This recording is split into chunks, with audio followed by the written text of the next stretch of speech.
and we are in conversation with Miss Reena Puri. She is the editor-in-chief of India's iconic comic brand, Amar Chitra Katha.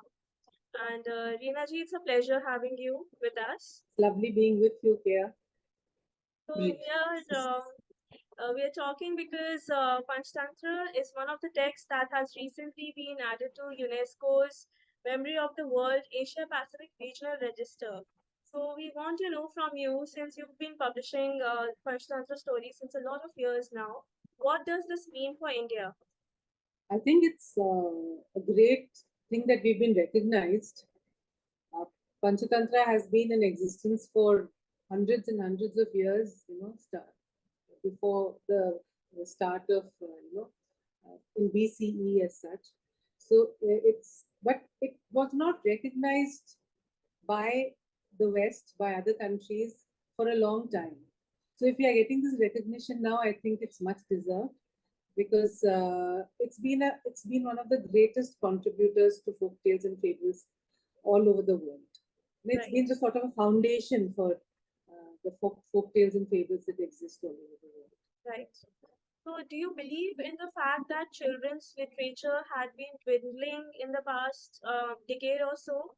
And if so, how do you think this inclusion will somehow or somewhat change? I don't think children's literature has declined in any way. In fact, it's picked up. It's picked up a lot in India itself, because when I was small, I mean, I was reading mostly books that came from the West, authors who are from the West.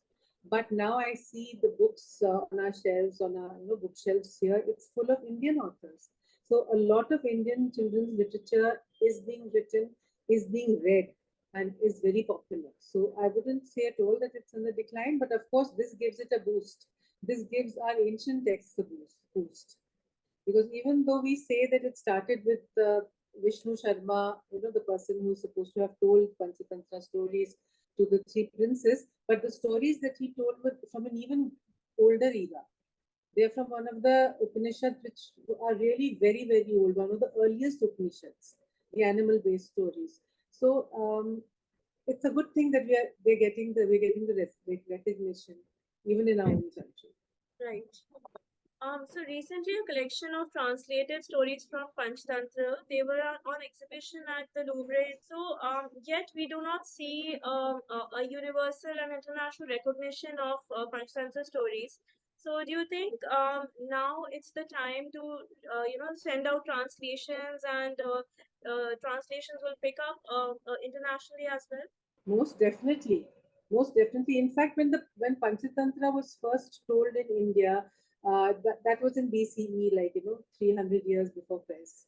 But later on in the 15th century, it first started moving out of India, and that was the Persian version of it. It was called, I think, the Anwar-e-Suheli. We've got stories from that also, from the Anwar-e-Suheli in Amar Chitra Katha. So first it went to Persia, in the Persian language, and then it moved on to Europe and to other countries. So there was already a stream of translation after the 15th century.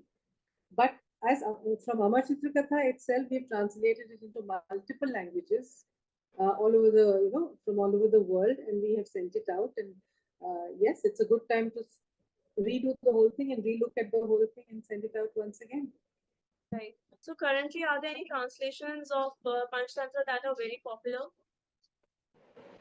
Right now, I don't think only the older translations like the Hindi and the regional languages still exist. But now with this newfound interest in the Panchatantra, I'm hoping we'll get more eyeballs as such, and we'll get more requests to translate it.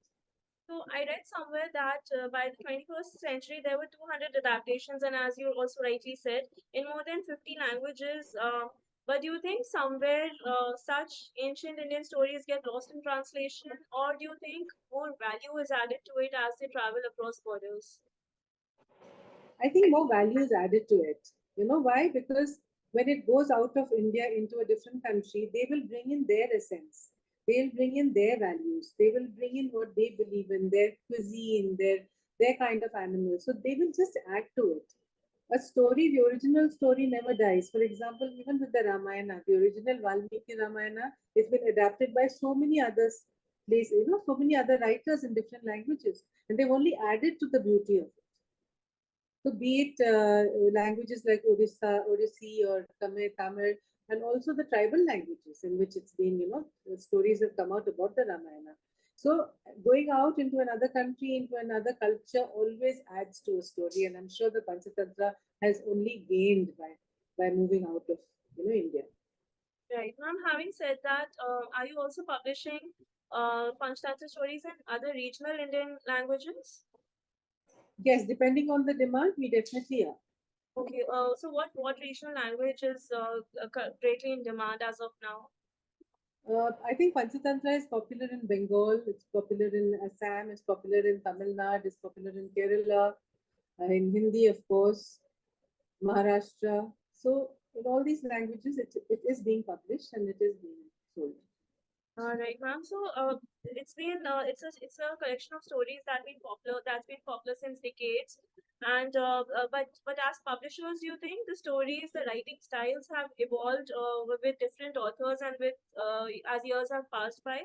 So, is that the case, or the stories remain each time they are published by a new author, they remain the same and with no No, the style will always change a bit, won't it? Like if the Panchatantra is being written by an author today, she will bring in her own language because you have to be relevant to the children who are reading your story. You can't write it in an archaic language. The thou and the thee. You cannot use that anymore. You have to talk to the children today. So maybe the way the fox talks, to the jackal, it will be in a more modern context, in a more modern language. I'm not saying slang, but in a more contemporary way of speaking. Right. So language will change according to the author, according to the author's style, it will change. And according to the format, it will change. Like when I'm writing a comic script, I will change it according to the comic script because I know that I'm speaking in pictures. So my words have to be brief. So I will talk in pictures, whereas a person who's writing in the narrative will talk in her language and make it more descriptive.